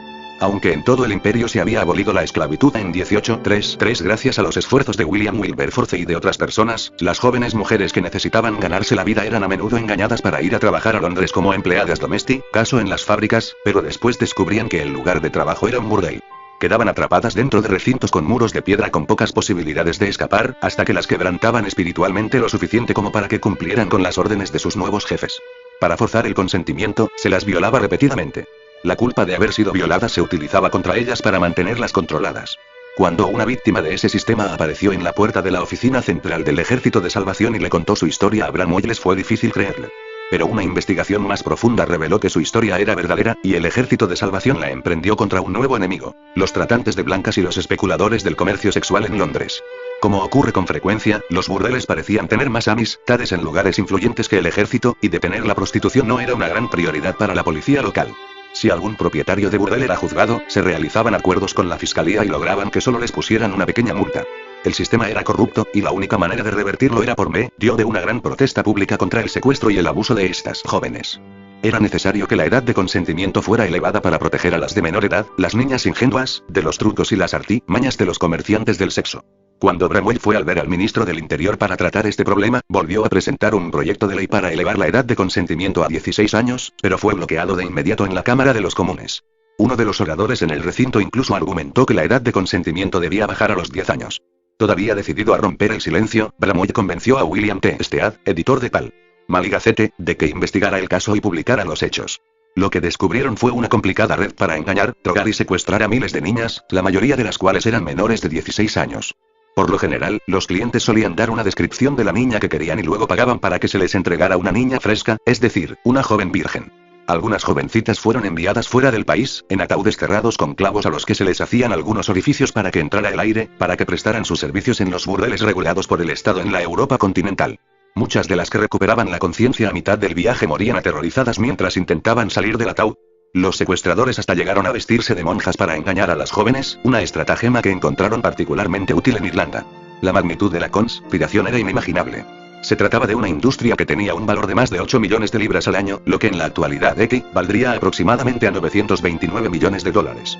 Para saber más sobre el tráfico sexual, Stead simuló ser cliente y una joven del Ejército de Salvación se dejó secuestrar para ser su amante. Stead la visitaba con regularidad para averiguar de qué se había enterado ella y saber qué había soportado durante su secuestro. Sin embargo, la joven cometió un grave error. La dueña del burdel descubrió la insignia del Ejército de Salvación cosida en los pliegues del vestido. De inmediato, se hicieron planes para mandarla a Europa y la encerraron en un ático para esperar la deportación. Como tenía más temor de ser enviada al extranjero que de morir, saltó por la ventana del ático para escapar. Al caer, sufrió un esguince en el tobillo, se desmayó y quedó tirada en el suelo, inconsciente. Por suerte, su novio, otro joven oficial del ejército, había tomado la decisión de terminar con esa artimaña y había organizado a un grupo de jóvenes oficiales para asaltar el burdel y rescatar a su amada. Cuando el grupo atravesó las puertas, encontró a la joven que yacía en el suelo, justo momentos después de haber saltado. Su prometido la levantó en brazos y la llevó a su casa, sin tener que cruzar el umbral del burdel. La joven sanó rápidamente y se repuso de la experiencia en gran parte ilesa. La evidencia de Stead era muy extensa y convincente, pero aún necesitaba más. Era necesario realizar un seguimiento de al menos una joven que hubiera respondido a un anuncio de empleo en el periódico y que hubiese terminado en un burdel. Stead necesitaba documentar cada paso para no dar lugar a que se negara la evidencia. Además, escribir la historia desde la perspectiva de una víctima con todos los detalles era el camino más seguro al corazón y la mente de la población. La esperanza era que esta exposición pudiera provocar protestas públicas que pusieran al descubierto ese comercio indecoroso y se produjera un cambio en la ley. Después de todo, Stead había descubierto que algunos de los hombres más respetados de la comunidad, médicos, políticos, miembros de la realeza e incluso gente del clero, estaban entre los clientes del burdel. Si esos hombres influyentes eran cómplices en el encubrimiento, la única manera de cambiar las cosas sería incitar a una reacción negativa de parte del público. Cuando Stead compartió su plan con William y Catherine, ambos le dieron un apoyo total. También decidieron que, mientras Stead y Bramwell ponían su plan en vigor, el ejército introduciría el tema en una cruzada de pureza para preparar a la opinión pública. Además, les escribieron a la reina y al primer ministro para pedirles que volvieran a presentar el proyecto de ley para elevar la edad de consentimiento e instarlos a exigir que éste recibiera una audiencia genuina. En una reunión, Catherine habló sobre el tema. Me pregunto si alguien ha sentido más pena que yo. Hace 3 años, un comité de la Cámara de los Lores se sentó para evaluar estas mismas cosas y recomendaron mejorar la legislación para proteger a estas jóvenes niñas, y, sin embargo, nada se ha hecho hasta ahora. Me gustaría preguntarles a los responsables de este estado de cosas cuántos miles de víctimas inocentes se han sacrificado durante esos 3 años. Han encontrado tiempo para legislar sobre la preservación del juego y las enfermedades del ganado. Es hora de legislar para los intereses británicos en rincones lejanos de la tierra. Seguramente habrán podido encontrar tiempo para legislar a favor de la protección de los niños de su propio país. Los miserables que atienden a los monstruos destructores de los niños saben perfectamente bien el estado actual de la ley. De ahí su afán de obtener niños que hayan cumplido 13 años, siquiera el día anterior. Stead habló con un abogado para asegurarse de que no iba a quebrar ninguna ley al llevar a cabo su plan, y este le aseguró que, sin la intención de cometer un delito, no habría ninguno. Así, Stead esbozó sus intenciones, que también presentó al arzobispo de Canterbury, al jefe de la Iglesia Católica Romana de Inglaterra, y al obispo de Londres. 3 testigos cuya integridad no podría ser cuestionada. Uno de los oficiales del Ejército de Salvación, Rebecca Jarrett, había participado en el comercio del secuestro de niñas antes de cambiar su vida y unirse al ejército. Stead se acercó a ella para obtener su ayuda en el plan. Al principio, Rebecca no quería tener nada que ver con su antigua vida, pero Stead pronto la convenció de que era su deber tratar de salvar a las mujeres que ella misma había condenado anteriormente a una vida de prostitución. Tomó contacto con algunos viejos conocidos y se puso manos a la obra. El 2 de junio de 1885, haciéndose pasar por la esposa de un rico comerciante que buscaba una criada, le presentaron a una niña de 13 años llamada Eliza Armstrong. Rebecca advirtió a la madre de Eliza que buscar una criada era una artimaña y que su hija estaba destinada a ser el juguete de algún hombre. Como era alcohólica, no le importó. Solo quería tomar el dinero y regresar a la bebida. Eliza, ya acogida, estaba entusiasmada ante la perspectiva de vivir en un hogar nuevo y de ganar su propio dinero. Su madre la abandonó por tan solo una libra.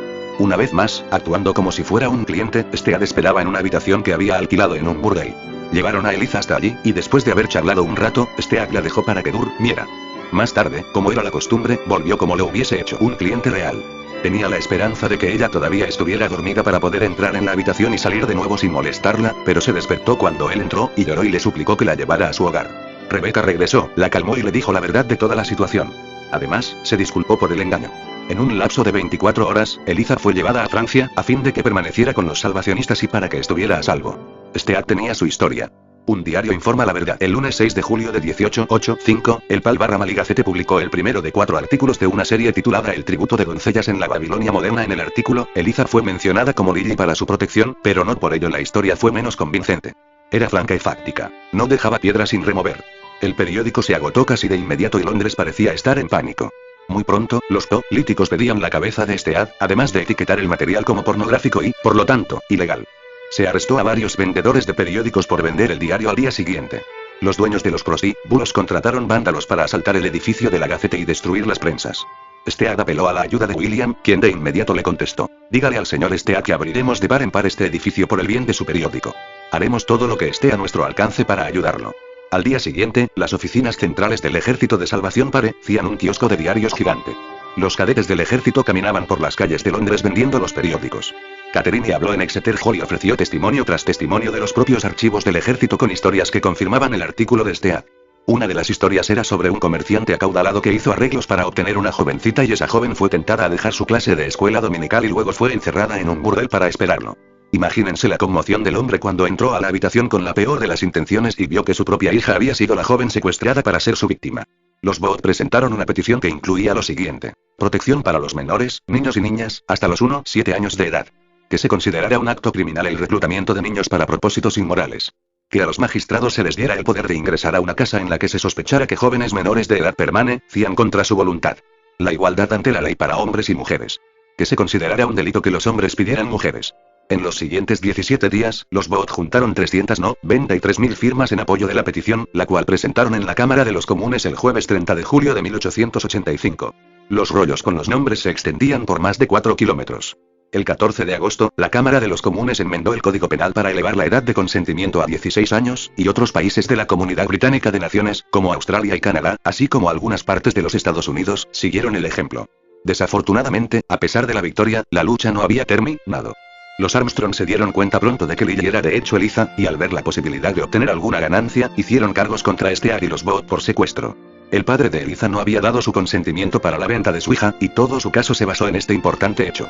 Emitieron una orden de extradición, y Armstrong fue a Francia a recuperar a su hija. La joven regresó al país con su familia el 24 de agosto, a pesar de haber rogado permanecer con los salvacionistas.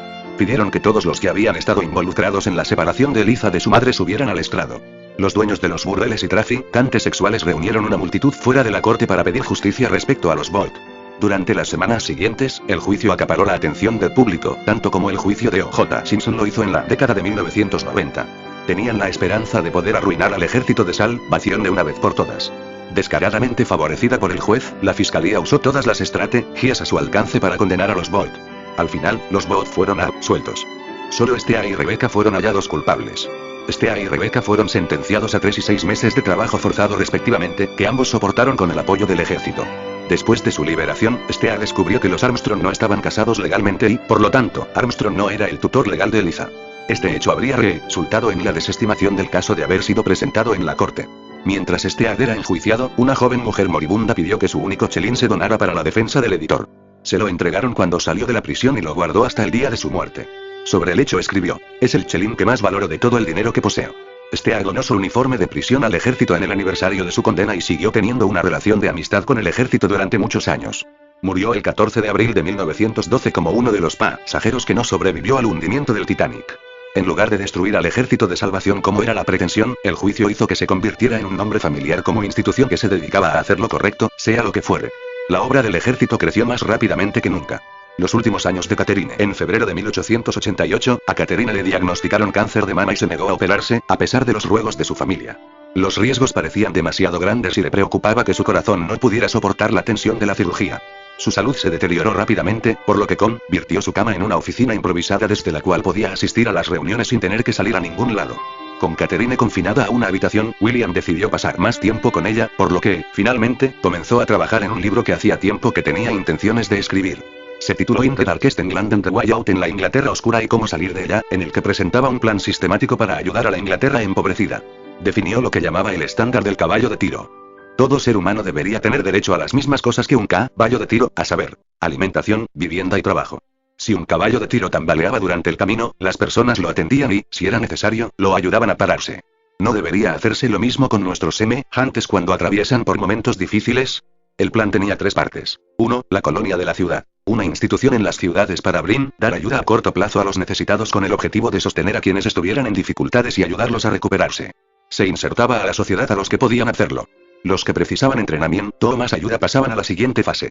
2. La colonia de la granja. Los que no podían encontrar trabajo en las ciudades tenían la posibilidad de ser trasladados a una granja en el campo para recibir educación, según tuvieran necesidad, en nuevos oficios y también en asuntos espirituales que les dieran fuerza para sostenerse a sí mismos otra vez.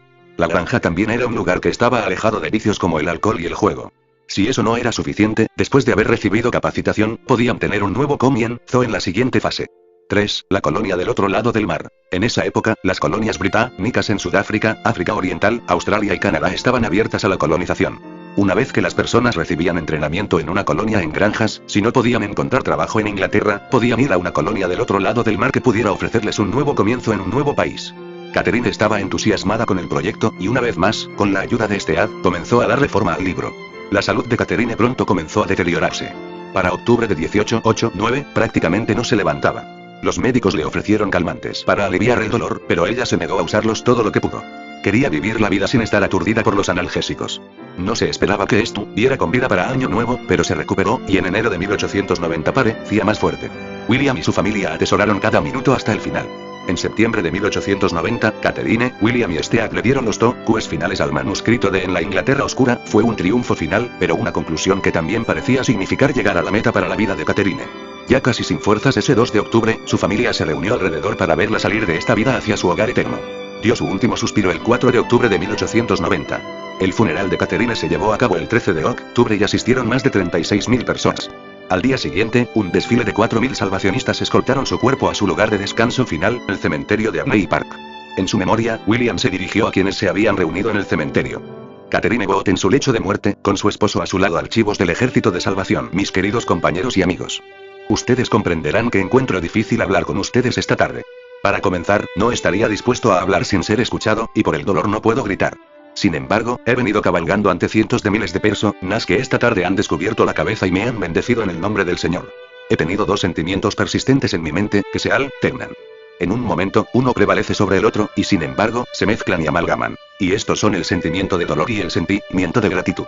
Los que me conocen, y no creo que sea muy difícil hacerme entender, y aquellos que conocían a mi amor, a mi muy amada, entenderán, estoy seguro, que mi corazón está lleno de tristeza. Si hubieras tenido un árbol que creció en tu jardín, bajo tu ventana, y que durante 40 años ha sido tu sombra contra el sol ardiente, cuyas flores fueron el adorno y la belleza de tu vida, cuyo fruto casi ha sido el apoyo de tu existencia, y si el jardinero hubiese llegado y blandido su hacha brillante y lo hubiera cortado ante tus ojos, creo que sentirías como si tuvieras un vacío, que podría no ser grande, sino un pequeño vacío en tu vida. Si hubieras tenido un siervo, que durante todo este largo tiempo te hubiera servido sin retribución o recompensa, que ministraba, por amor, para que estuvieras sano y cómodo, y que de repente se muriese, extrañarías a aquel siervo. Si hubieras tenido un consejero que en los momentos de angustia e incertidumbre te haya aconsejado, y rara vez lo haya hecho mal, y los consejos has seguido y pocas veces has tenido que lamentar haberlo hecho, y si el consejero, mientras te encuentras aún en los laberintos intrincados de tu existencia, falleciera, extrañarías a ese consejero. Si hubieras tenido un amigo que entendiera tu propia naturaleza, la variación de tus sentimientos, la inclinación de tus pensamientos y el propósito de tu existencia. Un amigo cuya comunión ha sido agradable siempre, la más agradable de todas, a quien siempre te acercaste con satisfacción y tu amigo te hubiera sido quitado, te haría sentir pena por la pérdida. Si hubieras tenido una madre para tus hijos, y estos hubieran sido acunados, amamantados y educados para el servicio del Dios vivo, en el que la mayoría nos deleitamos. Una madre que nunca hubiese dejado de cargar sus penas en su corazón, y que hubiese estado siempre dispuesta a derramar la sangre de ese corazón con el fin de nutrirlos, y esa madre querida hubiese sido arrebatada de tu lado, sentirías tristeza.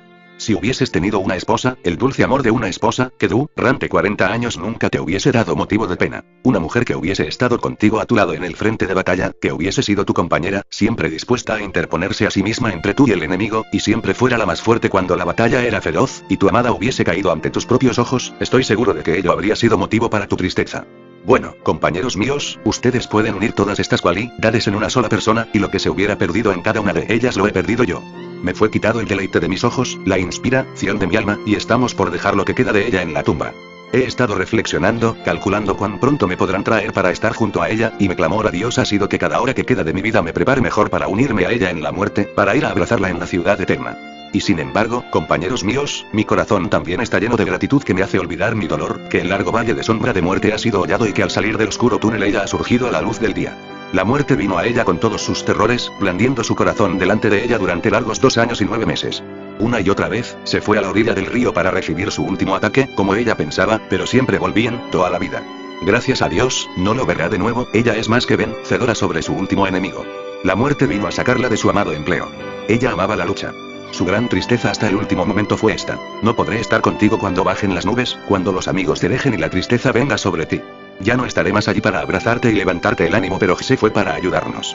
Ella me prometió muchas veces que lo que ella pudiera hacer por nosotros en la ciudad eterna lo haría. El valle fue oscuro, pues tuvo que alejar su corazón de aquellos a los que amaba tanto.